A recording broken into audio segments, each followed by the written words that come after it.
the best American Humorous Short Stories. Story 2, The Angel of the Odd, 1844, Edgar Allan Poe. From the Columbian Magazine, October, 1844. It was a chilly November afternoon. I had just consummated an unusually hearty dinner, of which the dyspeptic truffa formed not the least important item, and was sitting alone in the dining room with my feet upon the fender, and at my elbow a small table, which I had rolled up to the fire, and upon which were some apologies for dessert, with some miscellaneous bottles of wine, spirit, and liqueur. In the morning I had been reading Glover's Leonidas, Wilkie's Epigoniad, Lamartine's Pilgrimage, Barlow's Columbiad, Tuckerman's Sicily, and Griswold's Curiosities, I am willing to confess, therefore, that I now felt a little stupid. I made efforts to arouse myself by frequent aid of Lafitte, and all failing, I betook myself to a stray newspaper in despair. Having carefully perused the column of Houses to Let, and the column of Dogs Lost, and then the columns of Wives and Apprentices Runaway, I attacked with great resolution the editorial matter, and reading it from beginning to end, without understanding a syllable, conceived the possibility of its being Chinese, and so reread it from the end to the beginning, but with no more satisfactory result.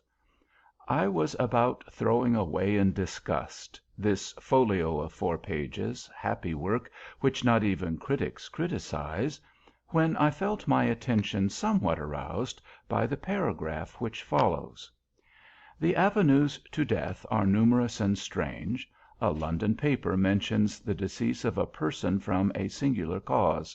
He was playing at Puff the Dart, which is played with a long needle inserted in some worsted and blown at a target through a tin tube. He placed the needle at the wrong end of the tube, and, drawing his breath strongly to puff the dart forward with force, drew the needle into his throat. It entered the lungs, and in a few days killed him. Upon seeing this, I fell into a great rage, without exactly knowing why.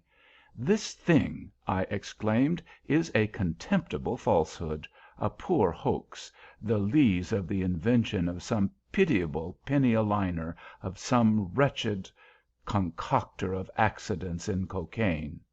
These fellows, knowing the extravagant gullibility of the age, set their wits to work in the imagination of improbable possibilities, of odd accidents, as they term them, but to a reflecting intellect, like mine," I added in parentheses, putting my forefinger unconsciously to the side of my nose, "to a contemplative understanding, such as I myself possess, it seems evident at once that the marvelous increase of late in these odd accidents is by far the oddest accident of all.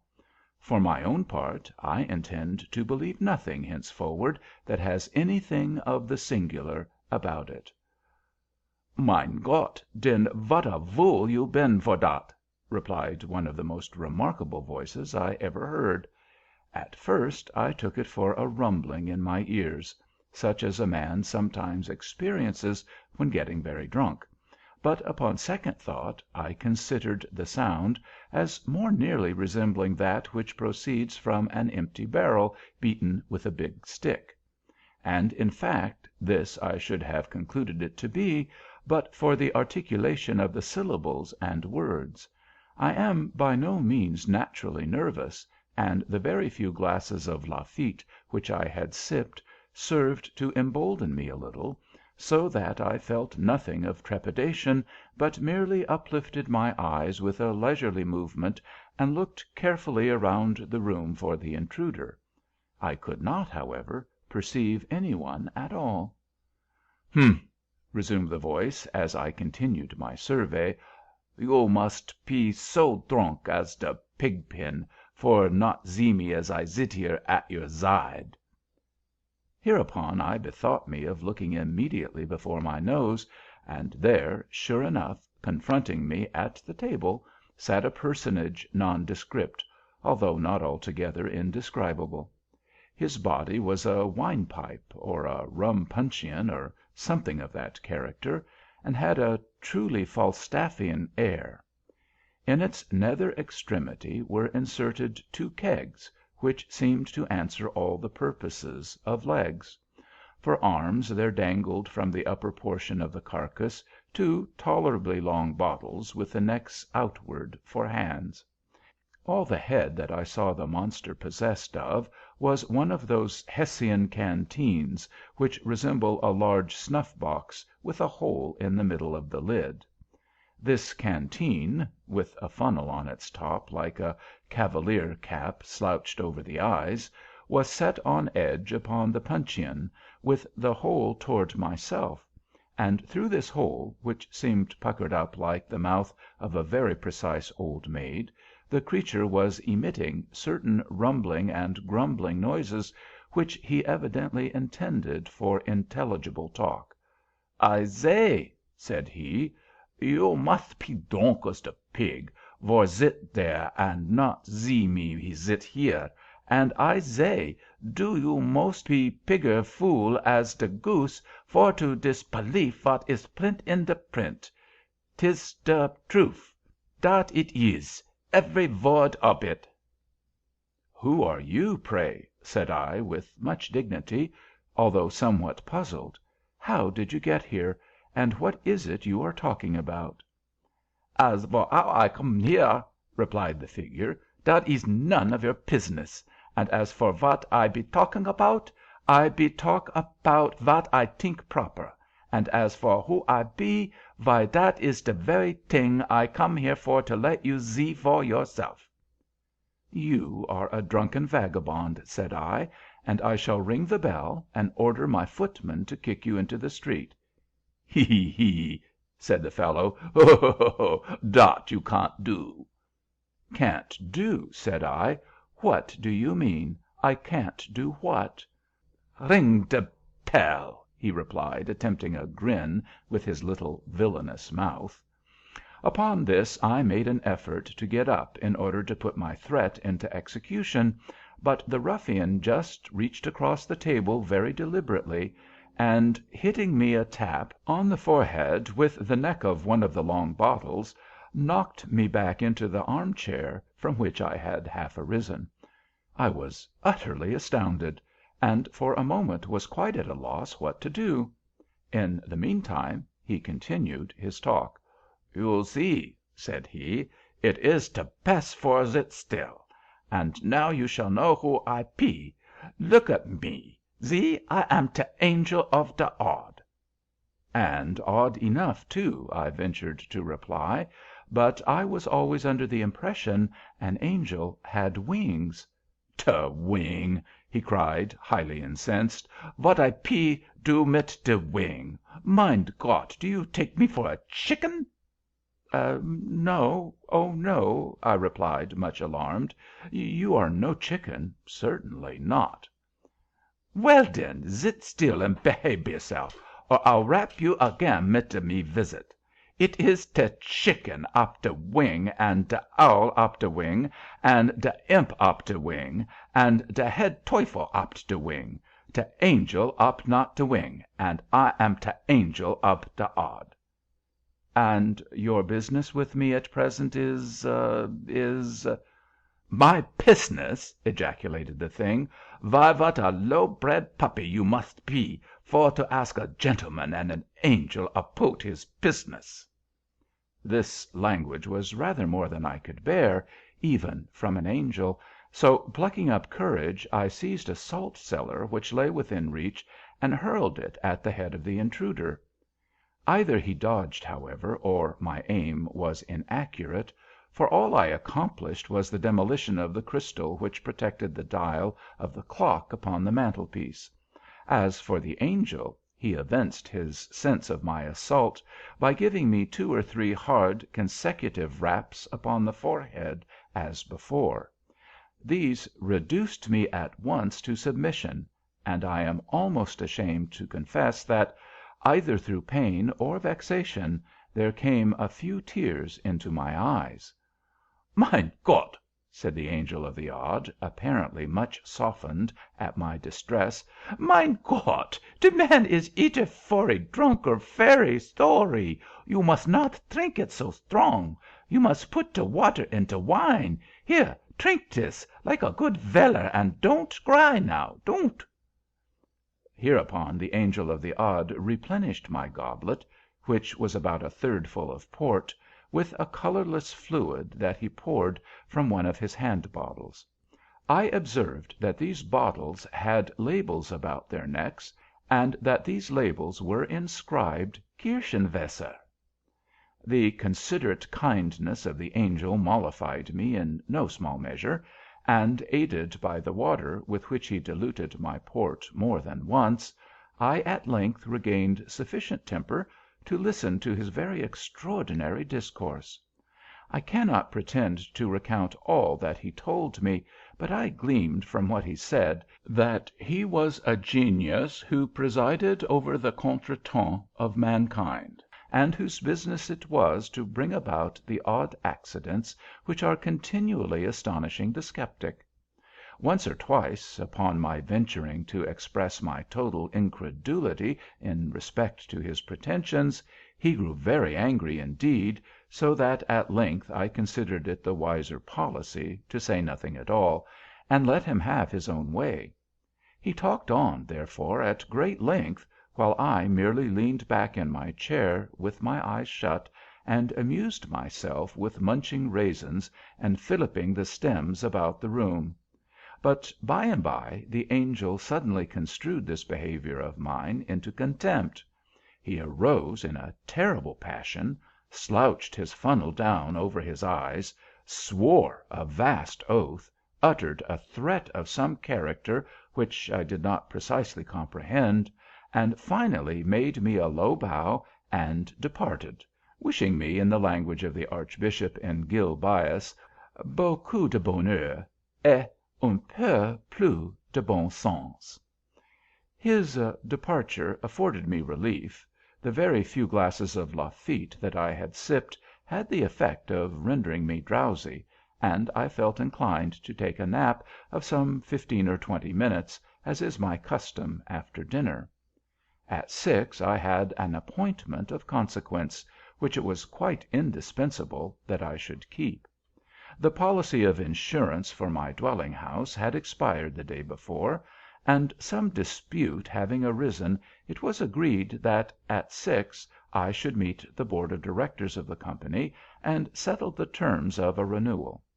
Glancing upward at the clock on the mantelpiece, for I felt too drowsy to take out my watch, I had the pleasure to find that I had still 25 minutes to spare. It was 5:30. I could easily walk to the insurance office in 5 minutes, and my usual siestas had never been known to exceed 25. I felt sufficiently safe, therefore, and composed myself to my slumbers forthwith. Having completed them to my satisfaction, I again looked toward the timepiece, and was half inclined to believe in the possibility of odd accidents, when I found that, instead of my ordinary 15 or 20 minutes, I had been dozing only 3, for it still wanted 7:20 of the appointed hour.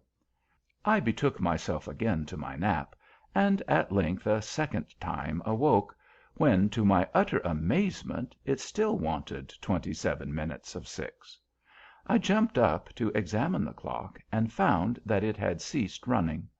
My watch informed me that it was 7:30, and, of course, having slept 2 hours, I was too late for my appointment. "It will make no difference," I said. "I can call at the office in the morning and apologize. In the meantime, what can be the matter with the clock?" Upon examining it, I discovered that one of the raisin stems which I had been filliping about the room during the discourse of the Angel of the Odd had flown through the fractured crystal, and lodging, singularly enough, in the keyhole, with an end projecting outward, had thus arrested the revolution of the minute hand.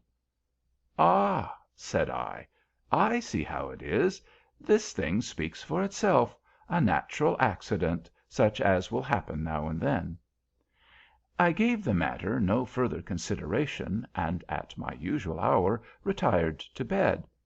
Here, having placed a candle upon a reading stand at the bed head, and having made an attempt to peruse some pages of the Omnipresence of the Deity, I unfortunately fell asleep in less than 20 seconds, leaving the light burning as it was.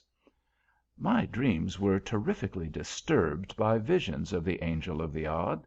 Methought he stood at the foot of the couch, drew aside the curtains, and in the hollow, detestable tones of a rum puncheon, menaced me with the bitterest vengeance for the contempt with which I had treated him. He concluded a long harangue by taking off his funnel cap, inserting the tube into my gullet, and thus deluging me with an ocean of Kirschenwasser, which he poured in a continuous flood from one of the long-necked bottles that stood him instead of an arm. My agony was at length insufferable, and I awoke just in time to perceive that a rat had run off with the lighted candle from the stand, but not in season to prevent his making his escape with it through the hole. Very soon a strong, suffocating odor assailed my nostrils. The house, I clearly perceived, was on fire. In a few minutes the blaze broke forth with violence, and in an incredibly brief period the entire building was wrapped in flames. All egress from my chamber, except through a window, was cut off. The crowd, however, quickly procured and raised a long ladder. By means of this I was descending rapidly, and in apparent safety, when a huge hog, about whose rotund stomach, and indeed about whose whole air and physiognomy, there was something which reminded me of the Angel of the Odd, when this hog, I say, which hitherto had been quietly slumbering in the mud, took it suddenly into his head that his left shoulder needed scratching, and could find no more convenient rubbing post than that afforded by the foot of the ladder.